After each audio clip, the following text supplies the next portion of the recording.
Hello, I'm Jody Wolf. You're watching Expoz, September 24, 2016 at 8:31 p.m. And the topic, again, the Kandahar giant. And what I'm saying now, I'm going off memory and nothing more of a lot that I've said in the past about the Kandahar giant. And the stories were either not fulfilled or there was more added to it to complete it, and they don't they don't match the original story. But I want to say this, that Kandahar giant, that is not the only one by any means. There are others out there. No one knows how many.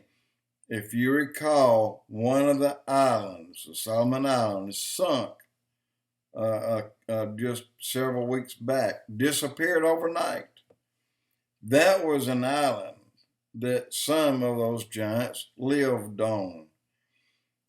My understanding is that the people that lived there were able to get to another island. I don't know, I'm sure hey, you know that you're in a place of danger, so you're going to escape it. So the point is, so did anything else that lived there other than animals probably escaped to another location, because they were specific in naming this island as one that giants lived on, and it was common. It never was a myth, always a story, that these people said that the giants would come down out of the mountains at night and take their children away. And they were telling the truth. And kind of a stupid question that was asked them, but it was, well, what did they do with the children? They said ate them. So that part matches the Kandahar giant, which is in Afghanistan. Now, a previous story that I did, this was a number of years ago, about, and at that time it wasn't called the Kandahar giants. It's called the giants and that lived in caves around Afghanistan, and that people stayed away from them. And now I assumed that if you go and you read into the book of Enoch, Enoch tells you clearly that they ate people. I mean, they ate a lot of people back in Enoch's day. God told Enoch to write a book for each year of his life.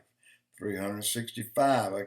I've been saying six for so long, but six was incorrect. It was 365 books. And we have, that I know of, two and a half. Two books and a part of a third. But there's probably others out there that people keep on purpose, because there's a lot of things in there that are hidden from us. And if they have these books, they don't want us knowing and having the same knowledge that they have, the ones who have some more of these books of Enoch. And that would make sense. It really wouldn't, but I mean, it has to. But the story that I heard a number of years ago was that the Afghans found, actually it wasn't Afghans, it was a Pakistanis that found in a cave. It was on Afghan property above Kandahar, and but they didn't name Kandahar, but that name came out later, that it was in the mountains above. So, and when went in to investigate, everyone that got near it died. And the story that came out was their heads would literally explode. And so I've heard that story for a long time. But the Kandahar story I gave you just a night or two ago doesn't match the ones I gave years ago. So I've got to go in and find out whether they're the same story, but the telling of the story was crossed up some way or mixed up some way, because it was never said that when our military went in and took this thing out, they had to send a specialized team in that was already aware of these giants. And when they found them, there were certain things that they had to do. One was not to behead it, and one was not to blow his head off. I never heard those stories. And the pictures you see and the stories you see, they're going to contradict each other now because of this. But both stories may be very true. No one has said that there was only one giant in these mountains. And I don't believe for a second there was only one giant in those mountains. I believe there's a lot of them in those mountains. And I believe there's a lot of them in the United States, in our mountains. And these are called Bigfoot. But why aren't they attacking men the way they did in Afghanistan? A lot of questions here to be answered. And I'm bringing up more of them by just what I'm telling you right now. There are more, and there are probably a lot more. Folklore, for a very long time, was mentioned as told by the Native Americans. Well, folklore, my butt, what they told us was real. They watched, and this is passed down, not in a notebook, but it's passed down in writings, in petrographs and stuff like this. And the stories passed along from family to family through ancestors, that they were so big that their primary food was buffalo. And they were so big that they would run down buffalo and on the run scoop up buffalo and have it under an arm while they would rip off the leg and start eating. And this is on the run. And so the description of the giant that people got near and it killed, there was some kind of a tone or a sound that came off of the first that killed the people. It was some kind of vibration or frequency. And they were described as being 8 to 10 feet tall. And then the Kandahar, very specific in the size, at 12 feet. And weight, that the whole crate, including the platform that carried them out, was 1,400 pounds or 1,500 pounds, but they said the crate itself and the bindings were 400 pounds. That would make this Kandahar giant, his weight would be 1,100 pounds, and he was 12 feet tall. So there's a distinct difference between him and the others mentioned too, that were people would die just getting close to them.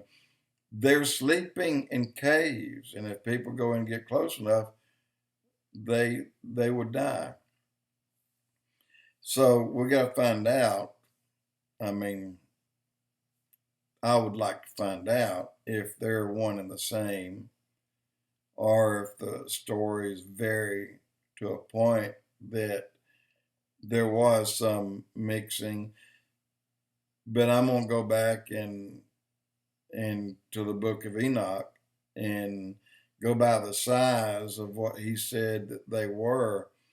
In the book of Enoch, he said the biggest of them, talking about the giants, the offspring of the Nephilim, of the fallen angels, the watcher angels, the biggest grew as tall as cedars.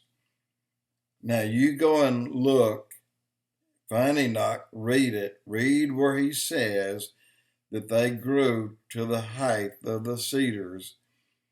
And you read also in that book or translate it into a Bible to see how big the cedars grew before the flood. That will blow you away when you hear the truth. I'm not going to tell you because you'll hang up on me if I do. But going by that, and if it is indeed the truth, well, they did grow anywhere from 8, 9, 10, 11, 12. And you see some pictures of some guys digging around the head. Well, there was a head on one that was 8 feet tall. And then there's another picture digging around a head of one that was over 6 feet. This is the head alone. So what does that make the rest of the giant? Point is, they were different sizes. As time passed, they got smaller and smaller and smaller. But if it passed to 2002 and they're at 12 feet tall, what were they way back in Noah's day? Big. Jody Wolf Expoz.